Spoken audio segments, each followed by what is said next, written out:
So, we're on chapter 9 of The Tiger Rising. And at the last end of chapter 8, Rob was having a dream, and Sistine was riding the tiger. She didn't stop. She and the tiger kept going past Rob deeper and deeper into the woods. So, on chapter 9, I wrote down one simile. Her high, sweet voice had gone swooping over his father's deep one, like. So, listen for that simile. And then after chapter 9, we'll look at the one thing I wrote for chapter 10. Chapter 9. Now remember, Rob's not going to school because the principal sent him home because of his rash that he has on his legs. His father woke him up at 5:30 the next morning. "Come on, son," he said, shaking Rob's shoulder. "Come on, you're a working man now. You got to get up." He took his hand away and stood over Rob for a minute more, and then he left. Rob heard the door to the motel room squeak open. He opened his eyes. The world was dark. The only light came from the falling Kentucky star. Rob turned over in bed and pulled back the curtain and looked out the window at the sign. It was like having his own personal shooting star, but he didn't ever make a wish on it. He was afraid that if he started wishing, he might not be able to stop. In his suitcase of non-thoughts, there were also not wishes. He kept the lid closed on them too. Rob leaned on his elbow and stared at the star and listened to the rain gently drumming its fingers on the roof. There was a warm, glowing kind of feeling in his stomach, a feeling that he wasn't used to. It took him a minute to name it. The tiger. The tiger was out there. He got out of bed and put on shorts and a t-shirt. "Still hot," his father said when Rob stepped out the door, "and still raining." "Uh-huh," said Rob, rubbing his eyes. "Yes, sir. If it don't stop soon, the whole state ain't going to be nothing but one big swamp." "The rain don't bother me," Rob muttered. On the day of his mother's funeral, it had been so sunshiny that it hurt his eyes. And after the funeral, he and his father had to stand outside in the hot, bright light and shake everybody's hand. Some of the ladies hugged Rob, pulling him to them in jerky, desperate movements, smashing his head into their pillowy chests. "If you don't look just like her," they told him, rocking him back and forth and holding on to him tight. Or they said, "You got your mama's hair, that cobwebby blonde." And they ran their fingers through his hair and patted his head like he was a dog. And every time Rob's father extended his hand to somebody else, Rob saw the ripped place in his suit where it had split open when he slapped Rob to make him stop crying. And it reminded Rob again, do not cry. Do not cry. That was what the sun made him think of, the funeral. And so he didn't care if he ever saw the sun again. He didn't care if the whole state did turn into a swamp. His father stood up and went back into the motel room and got himself a cup of coffee and brought it back outside. The steam rose off of it and curled into the air. "Now that I'm a working man," Rob said shyly, "could I drink some coffee?" His father smiled at him. "Well," he said, "I guess that'd be all right." Rob went inside and poured himself a mug of coffee and brought it back outside and sat down next to his father and sipped it slowly. It tasted hot and bitter. He liked it. "All right," his father said after about 10 minutes. "It's time to get to work." He stood up. It wasn't even 6 o'clock. As they walked together alongside the back of the motel to the maintenance shed, his father started to whistle Mining for Gold. It was a sad song he used to sing with Rob's mother. Her high, sweet voice had gone swooping over his father's deep one, like a small bird flying over the solid world. His father must have remembered too, because he stopped halfway through the song and shook his head and cursed softly under his breath. Rob let his father walk ahead of him. He slowed down and stared into the woods, wanting to see some small part of the tiger, a flick of his tail or the glow from his eyes, but there was nothing to see except for rain and darkness. "Come on, son," his father said, his voice hard, and Rob hurried to catch up. So now we're on chapter 10. The only thing I wrote down for chapter 10 is we're going to meet a new character named Willie May, who is working at the motel cleaning, and she tells him something about his affliction, his rash that he has, and she says, "You got to let the sadness rise." So let's listen to the chapter. You're listening, I'm reading, and think about what does she mean by that. Rob was sweeping the laundry room when Willie May, the Kentucky Star's housekeeper, came in and threw herself down in one of the metal chairs that were lined up against the cement block wall. "You know what?" she said to Rob. "No, ma'am," said Rob. "I tell you what," said Willie May. She reached up and adjusted the butterfly clip in her thick black hair. "I'd rather be sweeping up after some pigs in a barn than cleaning up after the people in this place. Pigs at least give you some respect."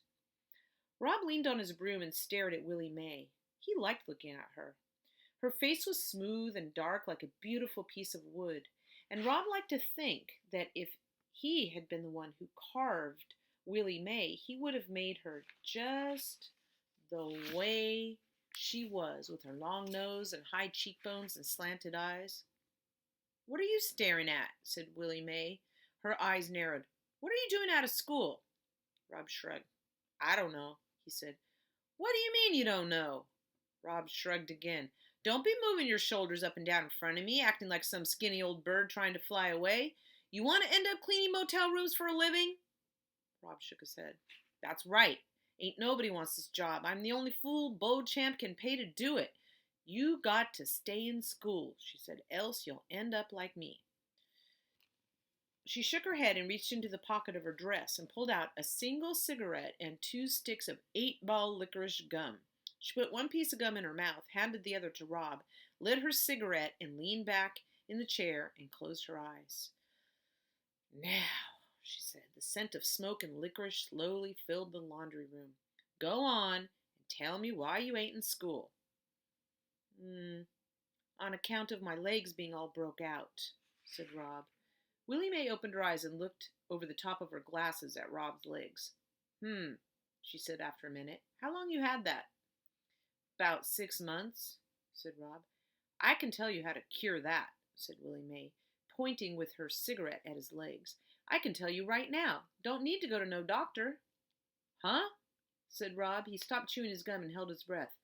What if Willie May healed him and then he had to go back to school? "Sadness," said Willie May, closing her eyes and nodding her head. "You keeping all that sadness down low in your legs. You not letting it get back up to your heart where it belongs. You gotta let that sadness rise on up." "Oh," said Rob. He let his breath out. He was relieved. Willie May was wrong. She couldn't cure him. "The principal thinks it's contagious," he said. "That man ain't got no sense," Willie May said. "He's got lots of certificates," Rob offered. "They're all framed and hung up on his wall." "I bet he ain't got no certificate for sense, though," said Willie May darkly. She rose up out of her chair and stretched. "I gotta go clean some rooms," she said. "You ain't gonna forget what I told you about them legs, are you?" "No, ma'am," said Rob. "What did I tell you then?" she said, towering over him. Willie May was tall, the tallest person Rob had ever seen. "To let the sadness rise," Rob said. He repeated the words as if they were part of a poem. He gave them a certain rhythm, the same way Willie May had when she said them. "That's right," said Willie May. "You gotta let the sadness rise on up." She left the room in a swirl of licorice and smoke. After she was gone, Rob wished that he had told her about the tiger. He felt a sudden desperate need to tell somebody who wouldn't doubt him, somebody who was capable of believing in tigers. That's the end of chapter 10, and I have a feeling if you make a prediction, you're going to know who that somebody is going to be. The only word, I'm going to read chapter 11. The only word I wrote down for chapter 11 is this word leprosy. And if you want to look up what is leprosy, you can. It is a disease. And it is contagious, in fact, but it's a disease that most people don't get anymore, especially in the United States. So let's read chapter 11. That afternoon, Rob was out in front of the Kentucky Star, weeding between the cracks in the sidewalk when the school bus rumbled up. "Hey!" he heard Norton Threemonger yell. Rob didn't look up. He concentrated on the weeds. "Hey, disease boy!" Norton shouted. "We know what you got. It's called leprosy." "Yeah," Billy shouted. "Leprosy. All of your body parts are going to fall off." "They're going to rot off," Norton yelled. "Yeah," Billy screamed. "That's what I meant. Rot. They're going to rot off." Rob stared at the sidewalk and imagined the tiger eating Norton and Billy Threemonger and then spitting out their bones. "Hey!" Norton shouted. "Here comes your girlfriend, disease boy." The bus coughed and sputtered and finally roared away. Rob looked up. Sistine was walking toward him. She was wearing a lime green dress. As she got closer, he could see that it was torn and dirty. "I brought your homework," she said. She held out a red notebook stuffed full of papers. The knuckles on her hand were bleeding. "Thank you," said Rob. He took the notebook. He was determined to say nothing else to her. He was determined to keep his words inside himself where they belonged. Sistine stared past him at the motel. It was an ugly two-story building, squat and small, composed entirely of cement block. The doors of each room were painted a different color, pink or blue or green, and there was a chair painted in a matching color sitting in front of each door. "Why is this place called the Kentucky Star?" Sistine asked. "Because," said Rob. It was the shortest answer he could think of. "Because why?" she asked. Rob sighed. "Because Beauchamp, the man who owns it, he had a horse once called Kentucky Star." "Well," said Sistine, "it's a stupid name for a hotel in Florida." Rob shrugged. It started to rain. Sistine stood in front of him and continued to stare. She looked at the motel and then over at the blinking Kentucky Star sign, and then she looked back at him as if it was all a math equation she was trying to make come out right in her head. The rain made her hair stick to her scalp, and it made her dress droopy. Rob looked at her small pinched face and her bleeding knuckles and dark eyes, and he felt something inside of him open up. It was the same way he felt when he picked up a piece of wood and started working on it, not knowing what it would be, and then watching it turn into something he recognized. He took a breath. He opened his mouth, and he let the words fall out. "I know where there's a tiger." Sistine stood in the drizzly rain and stared at him, her eyes black and fierce. She didn't say, "A real one?" She didn't say, "Are you crazy?" She didn't say, "You're a big old liar." She said one word, "Where?" And Rob knew then that he had picked the right person to tell.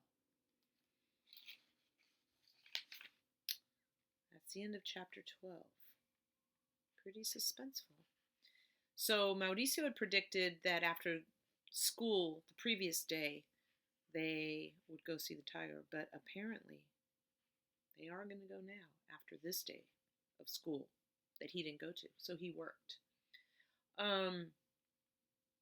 So there's a lot of themes, stars again, shooting stars. Remember in Edward Tulane there were shooting stars. The thing about the motel with the, do you remember in Louisiana's Way Home where they stayed in a motel and there was these Georgia peach trees on the curtains and she was like, "There should be palm trees. We're in Florida." So this is Kentucky Star. Kentucky is a famous place for horses. So apparently Mr. Beauchamp is a horse owner, which is another thing that shows that he's a wealthy person. All right. Thanks for listening. And please do listen. Get caught up. Look for the chapters in the topic, The Tiger Rising. And for those of you who make comments, I really appreciate it. Thank you. And I'll see you soon. Thanks.